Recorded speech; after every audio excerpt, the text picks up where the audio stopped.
ఈరోజు క్రీస్తులో ఉన్న మనమందరము కూడా నూతన సృష్టి అంటున్నాడు. నూతన సృష్టి అయిన వారి జీవితంలో రెండు జరిగాయంట. ఏంటి? ఒకటి పాతది గతించింది, ఇంకొకటి సమస్తము కొత్తవాయను. ఇంగ్లీష్లో చూద్దాం కొన్ని. therefore if anyone is Christ, he is a new creation. All things have passed away. Behold, all things have become new. ఎన్ని కొత్తగా అయ్యాయి? కొన్నా అన్నీయా? అన్నీ కొత్తగా అయిపోయాయంట. అంటే పాతవన్నీ కూడా గతించాయి. ఇప్పుడు పాతవి గతించింది, నూతనంగా ఇంకొకటి వచ్చింది. రెండు కార్యాలు జరిగాయని ప్రతి విశ్వాసి గుర్తించాలి. గతము వెళ్ళిపోయింది, నూతనమైన భవిష్యత్తు మన ముందుకు వచ్చింది. సో ఆయన మనల్ని చీకటి రాజ్యం నుంచి విడిపించడం మాత్రమే కాదు, కానీ వెలుగు రాజ్యంలోకి నడిపించాడంట. విడిపించాడు, నడిపించాడు. అందరూ చెప్పండి, విడిపించాడు, నడిపించాడు. హల్లెలూయా. విడిపించి అక్కడ వదిలేయలేదు. ఆయన వదిలేయలే కానీ కొంతమంది అక్కడి నుంచి కదలడానికి సిద్ధంగా లేరు. నూతనంగా ఇచ్చిన జీవితాన్ని యాక్సెప్ట్ చేయడానికి సిద్ధంగా లేదు. చూడండి, మొదటి సమూయేలు 16వ అధ్యాయం మొదటి వచనం మనం చూసినట్లయితే, సౌలు ఇజ్రాయేలు రాజుగా నియమింపబడ్డాడు. కానీ సౌలు దేవుని యొక్క ప్రణాళిక నుంచి తొలగిపోయాడు. సమూయేలు చాలా సంతోషంగా అందరి ముందు సౌలుని మొదటి రాజుగా ప్రతిష్ఠించాడు. ఇజ్రాయేలు దేశము ఒక నూతనమైన అధ్యాయంలోకి వెళ్తుంది. రాజు ద్వారా ప్రజలందరూ కూడా దీవించబడాలి, దేవుడి ప్రార్థనకి జవాబు వచ్చింది అనుకొని వారు సౌలు గురించి చాలా సంతోషించారు. కానీ కొన్ని రోజుల్లో ఏమైపోయింది?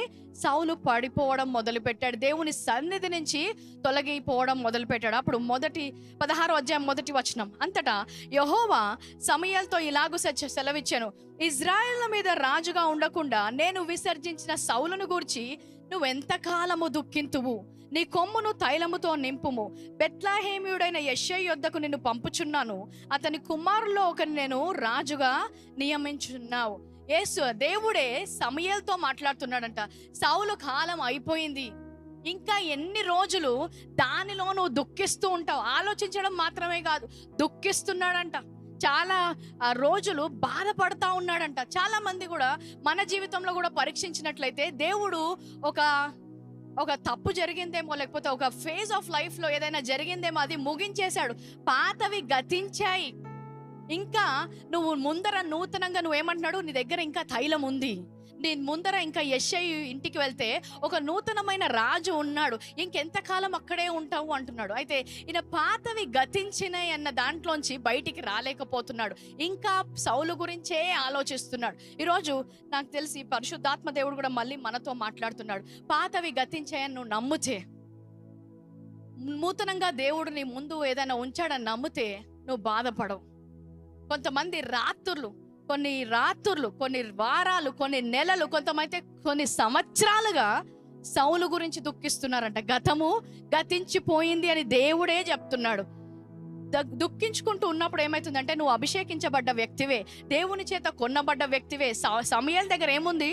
తైలం ఉంది. కానీ ఆ తైలం అంతా వృధా అయిపోతుంది. ఎందుకంటే ఇప్పుడు తైలం పోయాల్సిన సౌలు మీద కాదు, తైలం పోయాల్సిన వ్యక్తి ఇంకొకరు ఉన్నారు. ఎవరు? దావీదు. నూతనంగా రాజు రావాల్సిన సమయం అయింది. సో నువ్వు అభిషేకించిన వ్యక్తివి అయినప్పటికీ కూడా నీ అభిషేకము గతం మీద పోస్తే పని చేయదు. ఎందుకంటే అక్కడి నుంచి నువ్వు ఇంకా దాటిపోవాలి. నూతనంగా ఒకటి రాబోతుంది. నిన్ను అభిషేకించిన దాని కొరకు, నిన్ను ప్రత్యేకపరిచిన దాని కొరకు నూతనంగా ఒకటి ఉంది. దానిలోకి నడవకపోతే ఆ నూతన క్రియ నువ్వు చూడలేవు. ఎంతమంది అయితే ఇంకా ఆ గతములో ఇరుక్కున్నారో వాళ్ళు ఏం చెప్తున్నారంటే, ఒకటి, దేవా నువ్వు ఈ గతములో నేను ఏదైతే అనుభవించాలేమో అది నువ్వు తిరిగి సమకూర్చలేవు.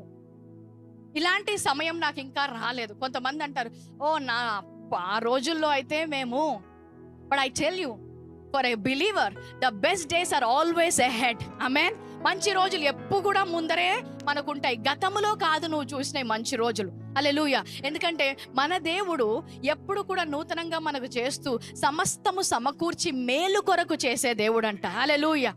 అందుకే the believers life is always progressing. అంటే ముందుకు వెళ్తుంది, పై స్థానంలోకి వెళ్తుంది.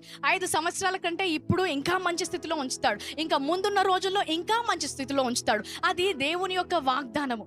కానీ ఏమైపోయిందంట, వీళ్ళ తలలు ఇరక్కున్నాయి. ఎక్కడ? గతములో. దాంట్లోంచి బయటికి రాలేకపోతున్నారు.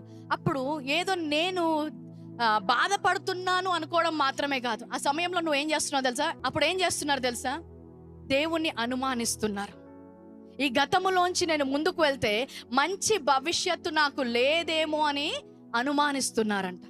ఈ గతములోంచి నేను ముందుకు వెళ్తే నాకు ఏముంటుందో, నా జీవితం ఎలాగుంటుందో, ఆల్రెడీ అంత మంచిగా ఉన్నప్పుడే సౌలు చాలా మంచి రాజే, అంత మంచి రాజే వెళ్ళిపోయిన తర్వాత ఇంకా ఇజ్రాయేళ్లకు ఎలాంటి భవిష్యత్తు ఉంటుందో అని సమయాలు బాధపడుతున్నాడు. కానీ మన జీవితంలో కూడా ఒకసారి పరీక్షించుకుంటే ఇంత మంచిగా దీవించిన రోజులు ఉన్నాయి, ఇంత మంచిగా దేవుడు చేసిన కార్యములు ఉన్నాయి. అలాంటి విషయాల్లోనే నేను తప్పిపోయి, లేకపోతే అలాంటి విషయాలే నా జీవితంలో ఫలించకుండా ఉంటాయి, ఇంకా దీనికంటే ముందు వెళ్ళినప్పుడు నాకు ఏముంటుంది అనుకుంటారు. లేదు, ప్రతిసారి కూడా దేవుడు తనని ప్రేమించిన వారి కొరకు దాచి ఉంచిన మేళ్ళు ఎంతో గొప్పవి అంట. హల్లెలూయా. తైలము తీసుకొని ఫస్ట్ నువ్వు యెషై ఇంటికి వెళ్తే కదా తెలిసేది అక్కడ ఇంకో రాజు ఉన్నాడని. వెళ్ళాలంటే ఏం చేయాలి? సౌలు నుంచి నువ్వు బయటికి రావాలి. చాలా మంది ఈరోజు నూతన సృష్టిగా మారాము అనుకుంటున్నారు, కానీ ఆ పాతవి గతించెను అన్నప్పుడు ఆ పాత దాంట్లోంచి రాలేకపోతున్నారు. ప్రసవ వేదన పడుతున్న స్త్రీని చూసారనుకోండి, లేబర్లో ఉన్నారు, చాలా కష్టంగా ఉంది, డాక్టర్స్, నర్సెస్ అందరూ కలిసి ఆ లేబర్లో వారికి తోడ్పడుతున్నారు. ఒక్కసారి ఆ బిడ్డ తల బయటికి రాగానే అందరూ ఊపిరి పీల్చుకుంటారు. హల్లెలూయా. ఎందుకంటే ఒక్కసారి తల బయటికి వస్తే బాడీ అంతా ఏదో విధంగా బయటికి రావచ్చు అని. ఈరోజు కూడా నీ ప్రసవ వేదన అంతా కూడా ఫస్ట్ నీ ఆలోచన బయటికి రావాలి. నీ ఆలోచన బయటికి వస్తే నీ జీవితం దాని వెనకాల వచ్చేస్తుంది. హల్లెలూయా. అందుకే ఇంగ్లీష్లో ఒక మాట అంటాడు ప్రావర్బ్స్లో, as a man thinketh so is he. నువ్వు ఎలాగ ఆలోచిస్తే నీ జీవితము అలాగుంటదంట. నువ్వు ఆలోచనలోంచి బయటపడితే నీ జీవితము దాన్ని ఫాలో అవుతుంది. Your life is always going in the direction of a dominant thought. ఏ దాని గురించి ఆలోచిస్తే ఆ వైపే నీ జీవితం వెళ్తుందంట. గతం వైపు ఆలోచిస్తుంటే జీవితం ఎటెళ్తుంది? గతం వైపు వెళ్తుంది. యెషై ఇంటిలో దావీదు ఉన్నాడు, నూతన రాజు ఉన్నాడు, నూతనంగా దేవుడు ఒక క్రియ చేయబోతున్నాడని సమూయేలు అటు సైడ్ వెళ్ళినప్పుడు ఏమైంది? నూతనమైన రాజును ఇజ్రాయేలు చూడగలిగారు. సో నీ గతం ఎలాగున్నా కూడా నీ భవిష్యత్తు నీ గతము కంటే బాగుండబోతుంది. హల్లెలూయా. ఇజ్రాయేల్ దేశములో సౌలు మంచి రాజుగా ఉన్నాడా? దావీదు మంచి రాజుగా ఉన్నాడు. దావీదు. కానీ సమూయేలు ఎవరి గురించి బాధపడుతున్నారు? సౌలు లాంటి నాయకుడు వెళ్ళాక మళ్ళీ అలాంటి నాయకుడిని చూస్తామంటే అంతకంటే గొప్ప నాయకుడిని ఇచ్చాడంట. హల్లెలూయా. అంతకంటే గొప్ప రోజులు మీకు రాబోతున్నాయి. అంతకంటే గొప్పగా దేవుడిని ముందు కొన్ని క్రియలు చేసి పెట్టబోతున్నాడు. సమస్తము గతించెను, అన్నీ కూడా నా జీవితంలో నూతనముగా మార్చబడ్డాయి అంట. హల్లెలూయా. చాలా సార్లు మన జీవితంలో యుద్ధము యెహోవానే చేస్తాడు అంటాడు, కానీ ఒక యుద్ధం మాత్రం మనం చేయాలంట. అది దేవుడు చేయట్లేదు. 2 కొరింథీయులు 10వ అధ్యాయం 3-5 వచనాలు. 2 కొరింథీయులు 10వ అధ్యాయం 3-5 వచనాలు. మేము శరీరదారులమై నడుచుకొనుచున్నను శరీర ప్రకారము యుద్ధము చేయము. యుద్ధోపకరణములు శరీర సంబంధమైనవి కావు గాని దేవుని ఎదుట దుర్గములను పడద్రాయజాలనంత బలము కలవై ఉన్నవి. మేము విత్కరములను దేవుని గురించిన జ్ఞానమును అడ్డగించు ప్రతి ఆటంకమును పడద్రోసి. ఎవరంట? మేము పడద్రోయాలి. దేవుడు పడద్రోయట్లేదు. దేవుడు ఈ యుద్ధం చేయట్లేదు, నువ్వు చేస్తున్నావు. ఏంటి ఆ యుద్ధము? ప్రతి ఆలోచనను క్రీస్తుకు లోబడునట్లు చెరపెట్టి. సో నీ ఆలోచన యుద్ధము నువ్వే గెలవాలి. ఒకసారి దాంట్లోంచి బయటికి వెళ్తే దేవుడు నీ కోసం ఎన్ని యుద్ధాలు చేసి అక్కడ ఉన్న నూతన జీవనం ఇచ్చాడో అది నువ్వు పొందుకోగలుగుతావు. సో ఈరోజు ఆలోచన అనే యుద్ధాన్ని మనము గెలవలేకపోతున్నాం. సో గతము పాతవన్నీ గతించాను. ఆయనే అంటున్నాడు, నీ పాపములు ఇక ఎన్నడూ జ్ఞాపకం చేసుకోను. ఇక ఎన్నడూ అంటే ఎప్పుడు? 2025లో జ్ఞాపకం చేసుకుంటానన్నా? నీ పెళ్ళప్పుడు జ్ఞాపకం చేసుకుంటానన్నా? నీకు ప్రమోషన్ వచ్చినప్పుడు నాకు గుర్తుంది నువ్వు ఏం చేసావు, ఇప్పుడు ప్రమోషన్ నీకు ఎలాగొస్తుందని జ్ఞాపకం చేసుకుంటున్నాడా? ఇంకా ఎన్నడూ జ్ఞాపకం చేసుకోడంట. హల్లెలూయా. అంటే నీ గతాన్ని ఆయన గుర్తు చేసుకోవట్లేదు. ఎవరు గుర్తు చేసుకుంటున్నారు? నువ్వు గుర్తు చేసుకుంటున్నావు. ప్రమోషన్ దగ్గరికి వెళ్ళినప్పుడు దేవుడు గుర్తు చేసుకోవట్లేదు, నువ్వు గుర్తు చేసుకుంటున్నావు. పోయిన సండే నేను చర్చికి వెళ్ళలేదు, ఈ వారం ప్రమోషన్ వస్తుందా? ఎక్కడికి వెళ్ళావు? గతములోకి నువ్వు వెళ్ళావు, దేవుడు వెళ్ళలేదు. దేవుడు నీ కోసం అక్కడ ప్రమోషన్ ఉంచాడు. అక్కడ ఎవరైతే ఇంటర్వ్యూ చూసారో వాళ్ళ కొరకు వారి కళ్ళలో కటాక్షాన్ని ఉంచాడు. ఆ మార్గం మొత్తం కూడా సరళము చేశాడంట. మెట్టగల స్థలాన్ని సరళము చేసి పెట్టాడు. కానీ నువ్వు నీ తలంపుల్లోంచి రాలేకపోతున్నావు. ప్రతి ఆలోచనను క్రీస్తుకు లోబడినట్లుగా చేయాల్సిన యుద్ధము మనది అంట. చాలా మందికి అభిషేకం ఉందా, ఉంది. పిలుపు ఉందా, ఉంది. దేవుని యొక్క రక్తం ఉందా, ఉంది. దేవుని యొక్క నామం ఉందా, ఉంది. యేసుక్రీస్తు చేత కొనబడ్డ బిడ్డలా అంటే తప్పకుండా. కానీ ఆ అభిషేకం, ఆ పవర్ ఎందుకు ఫ్లో అవ్వట్లేదు?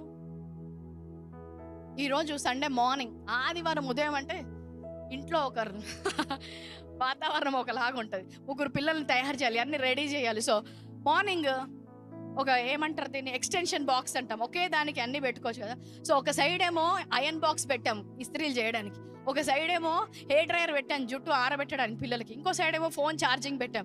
అన్ని పెట్టి ఒక్కసారి డ్రైయర్ ఆన్ చేయగానే అన్నీ ఆగిపోయాయి.